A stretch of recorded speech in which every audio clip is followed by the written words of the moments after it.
What's going on, everyone? It's Mike back again, and yeah, it's the day before deadline day, a day that always stresses me out as an Evertonian because, you know, over recent years, you'd probably say we've probably done too much business on deadline day because that has meant that the squad hasn't been ready for the start of the season, and unfortunately this season is no different. However, one thing I will say is the players that we've been linked with and appear to be in the position to sign, I'm really happy with.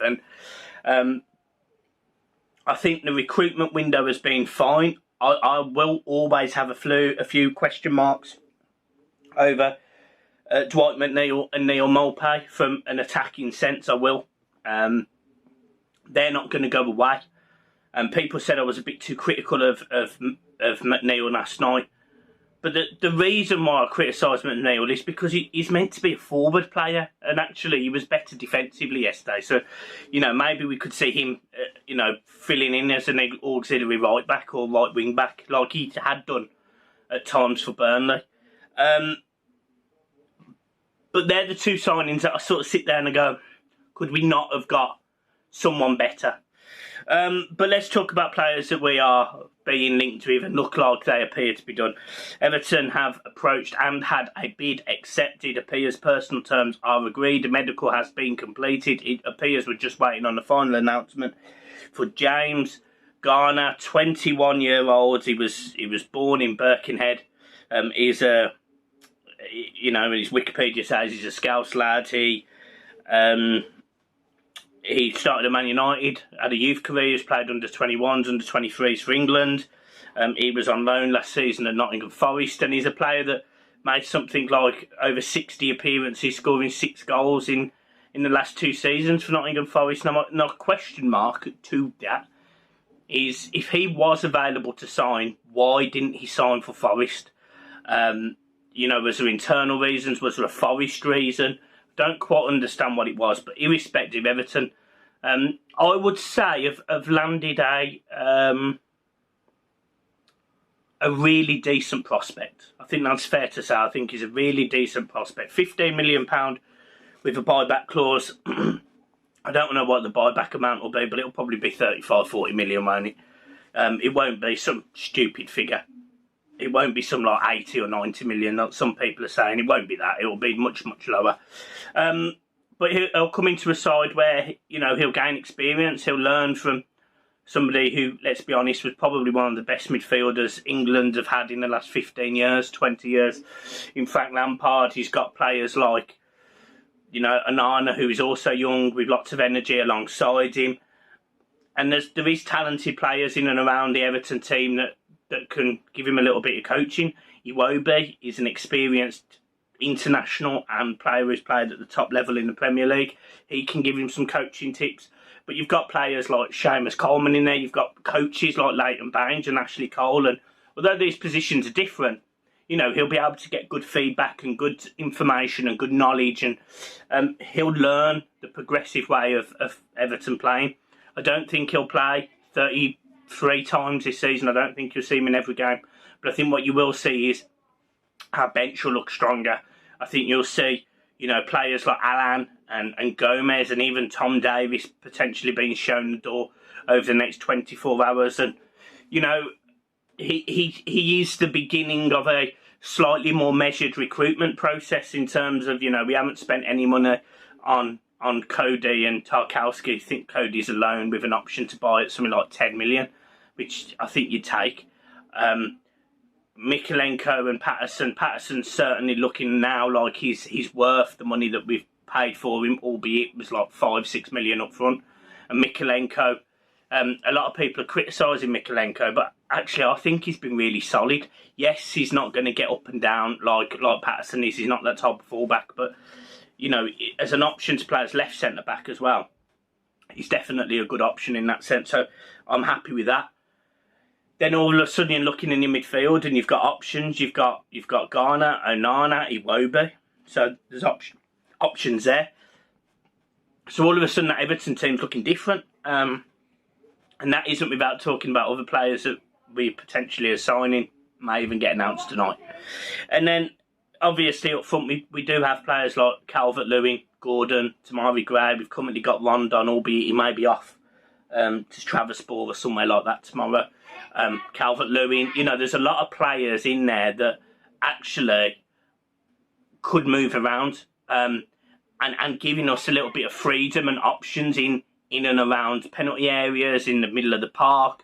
And this is something that Everton haven't had. They haven't had options. They haven't had scalability. They haven't had the opportunity to analyse what we are missing in games and be able to say, right, he's going to change that game. Let's bring him off the bench. And we saw that the other night. We didn't make a single substitution in our game last night against Leeds. A tough game, a game where Everton, let's be honest, after about 50 minutes, they looked dead. Like they were blowing out their arsehole.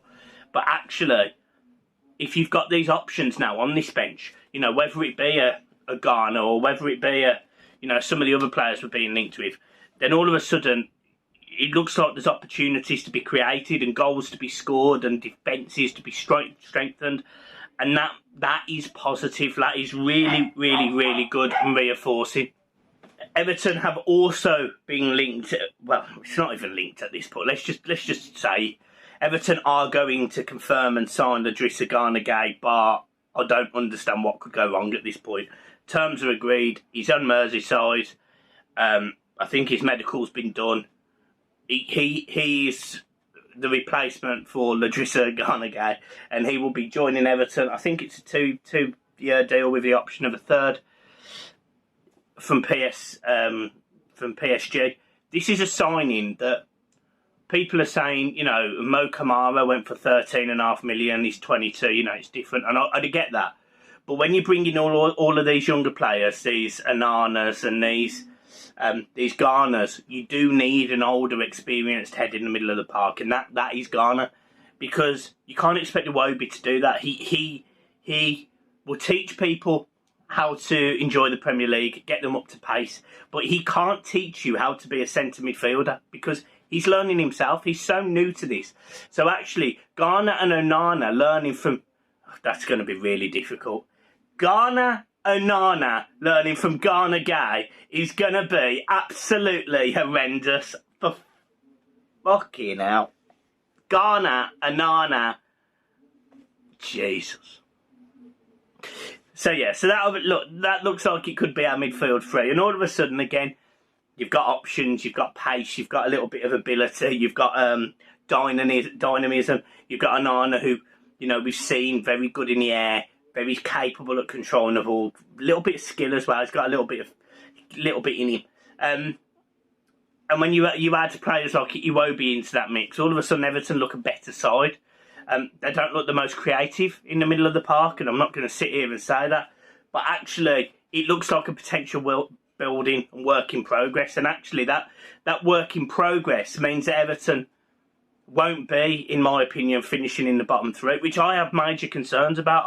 I have sat here for a lot of this season very concerned that Everton would go down. And if, as I say, if no signings come in tomorrow, we ended January, the summer with the team that we've got now, I think we're going down. I would.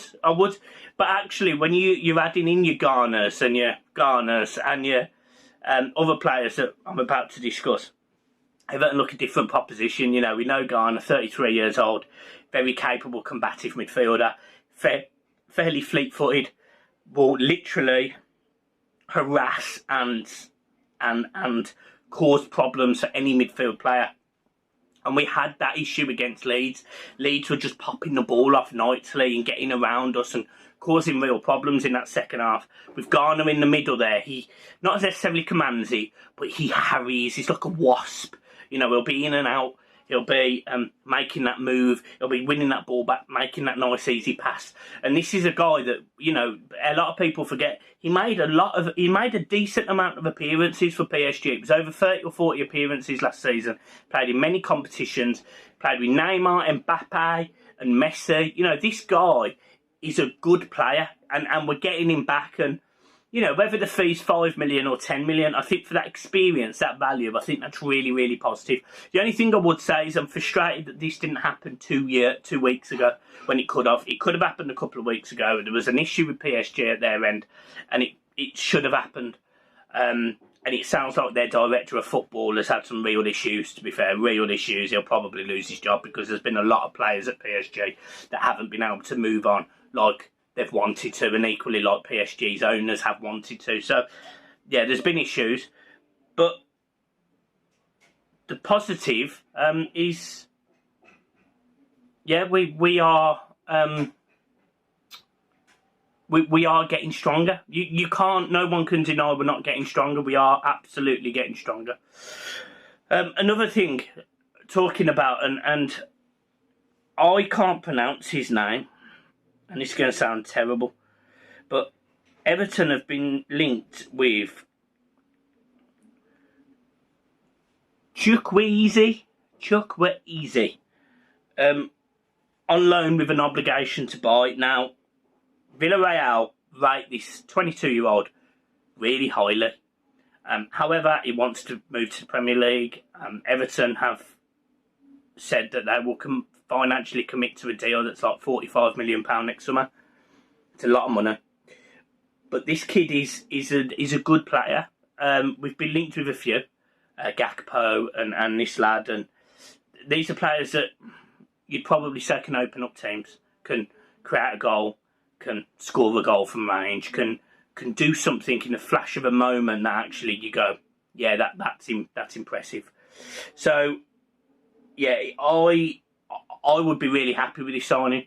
It's almost a little bit of a, what's the right word? It's almost a little bit of a, I'm not going to say a signature signing, but it's an intense signing. Again, it's a young player. It's somebody that's highly rated, and you know, players like that I will always welcome into our team. They've got a good manager for that as well. You know, Frank Lampard probably isn't the best at managing probably 27 plus year olds. He probably isn't. You know, he tries to develop youth. And actually, all of the players that he's recently trying to sign over this window, apart from Garner and obviously the Tarkowski and Cody, but they've been young. So that's a positive. Like, that is a positive. And he would walk into the Everton side, you know, weirdly, you'd probably drop McNeil.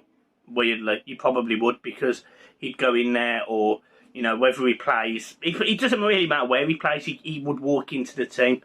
Everton have also been linked with Kudus from Ajax, who has gone on strike to try and push through a move. Now, Everton, I'd really like this lad. He's had injury issues, but the fee could be 8 to 10 million. He wants to join. And again, that's just adding that little bit of creativity, and all of a sudden, again, you've got more options. And it's not just Everton that look better, it's the bench. And this is a big thing I'm going to say. You've got options off the bench. You've got more dynamic players. You've got players who are going to have the bit between their teeth. And this isn't a criticism of players like Andre Gomez or Michael Keane or Alan. But we've seen what they can do. And actually, they're not bothered about the Everton shirt, I would argue. I'd say none of them are particularly fussed. I would say that all of them would move at this point. Michael Keane's a little bit different because obviously we've got the 2 injuries to the 2 centre-halves.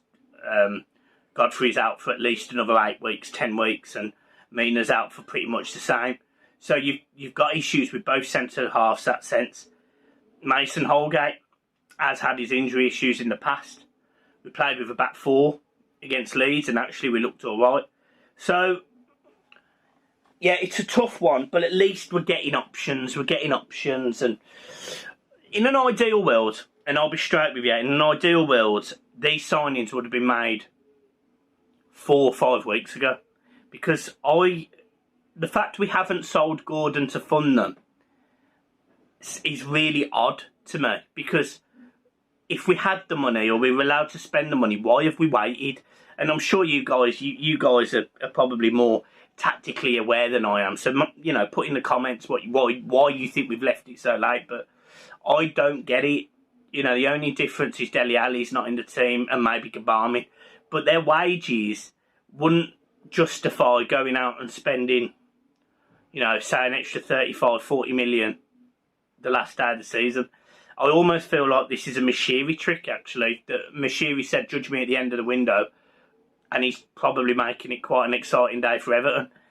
That's great, but actually we're 5 games into the season, and You know, there is every possibility that Everton can be back in the bottom 3 tonight after 5 games, with teams like Liverpool and Arsenal coming up. It's not good. It's actually the opposite of what we want. We want to start the season well, get some points on the board, and then kick on. So, yeah, I'm on the fence. But in terms of the actual signings and how I can see us playing in the future, I'm excited. I'm excited. I want Calvert-Lewin back. I'm not going to make any bones about it. I want Calvert-Lewin back because it's important. He's important. Yes, he's got a terrible injury record, and it's not getting any better. It's actually getting worse. But actually, you can argue that things need to be done wider than just the 11 on the pitch. And actually, if you bring in these midfielders, you know, it's either going to be a Garner on the bench or an Iwobi on the bench. It's going to be, you know, a Neil Mulpay on the bench, or a Damari Gray on the bench, a Dwight McNeil on the bench. And, you know, we might see glimpses of these players, but actually it's stronger than what we've got now, because people were right. I criticised Lampard yesterday about not making substitutions, but actually, looking at the bench again, there was nothing he could have done. You know, I said we needed to stabilise midfield, and you can argue that maybe Alan could have come on. But actually, we were pretty poor in the second half, and actually the substitutions on that bench probably wouldn't have made it any better. So I get why now. You know, in hindsight, you take the emotion out of it and you see it. That doesn't make an interesting match reaction. So, you know, you want me instant match reaction, I'm going to give it you. But yeah, all in all, I'm happy. Just need to get these deals over the line. You know, we've been linked with a lot of players today over the last 48 hours, last week really.